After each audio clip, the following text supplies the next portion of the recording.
Welcome back. to Blessed Marriages. Unlocking the Beatitudes for lasting joy and connection. Looking at the qualities that Jesus describes for the blessed life. Yes. And what are the rewards that he promises that the kingdom gives. We're looking at the fourth Beatitude today.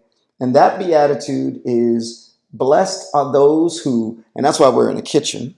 Blessed are those who hunger and thirst for righteousness. For they shall be filled. For they shall be filled.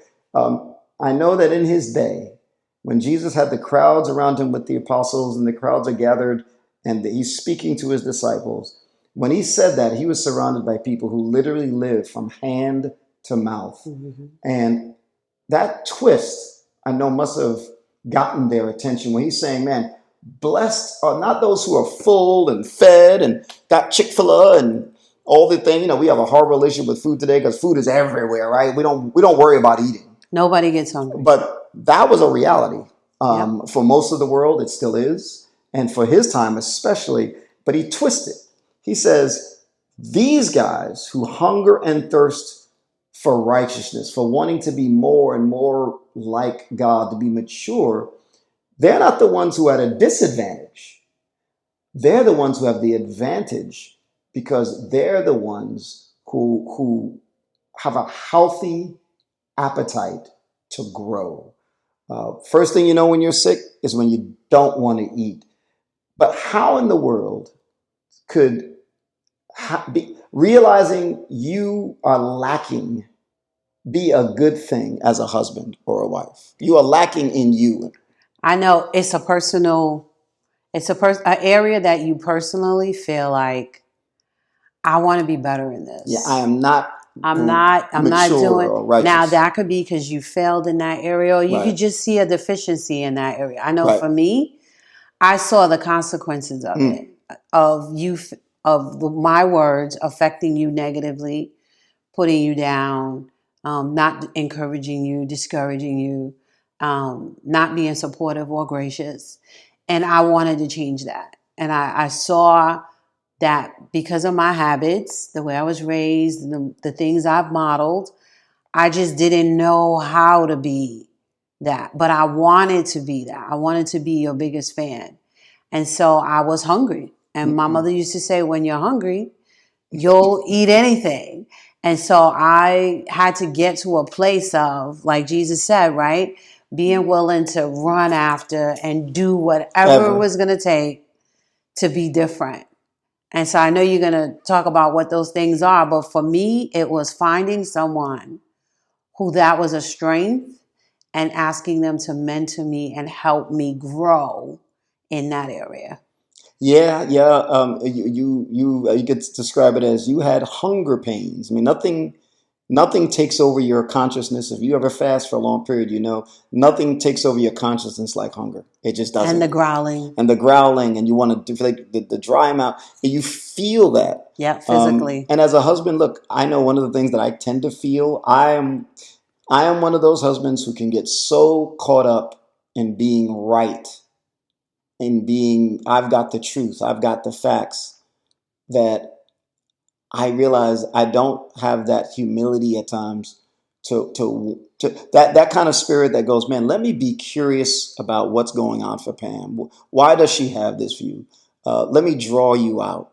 That's a lack that I have, and I need that. I need to have a thirst and a hunger to want to know you more, rather than Antoine just being right or throwing up the facts as like, well, this is the truth, or it's common sense.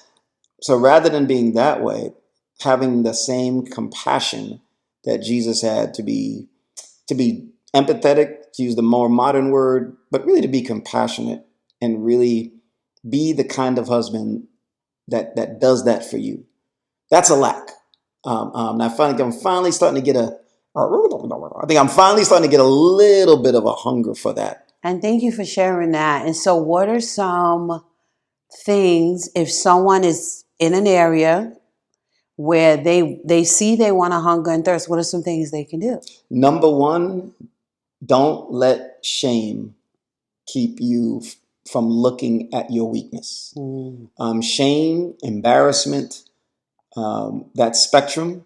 Shame is the narrative in our hearts that says you are not good enough, you're not lovable.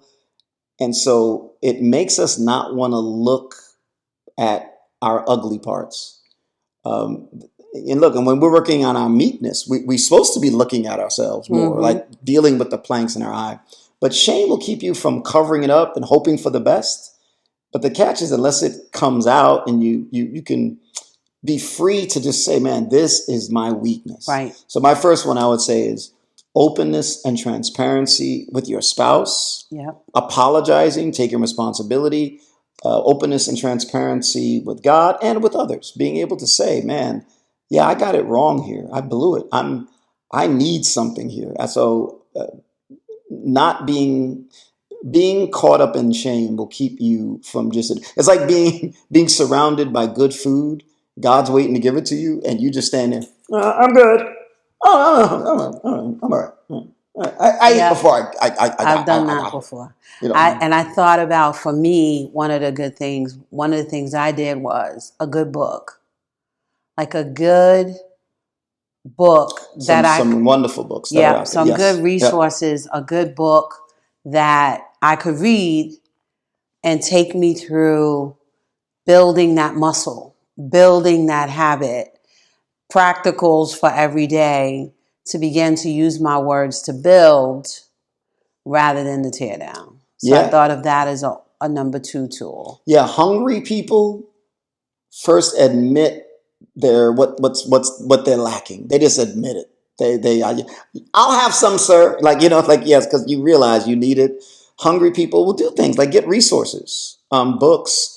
I think about go to the marriage retreats, go to the workshops. Yep. If you need counseling, get the counseling because you don't have something they need. Let God work with that humility of just getting resources like that. I think about also um, sometimes people who hunger and thirst have this habit of being able to focus on one thing that they're going to work on.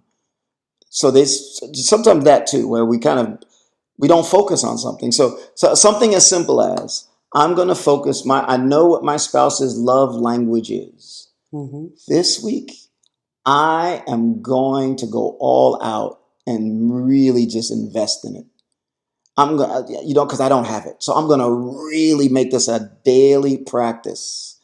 So sometimes those who hunger and thirst and they're healthy, it comes out in daily practices, patterns, and habits. In other words, you don't wait for months and months and months and then regret it. Like you put it in your life as a rhythm. Yep.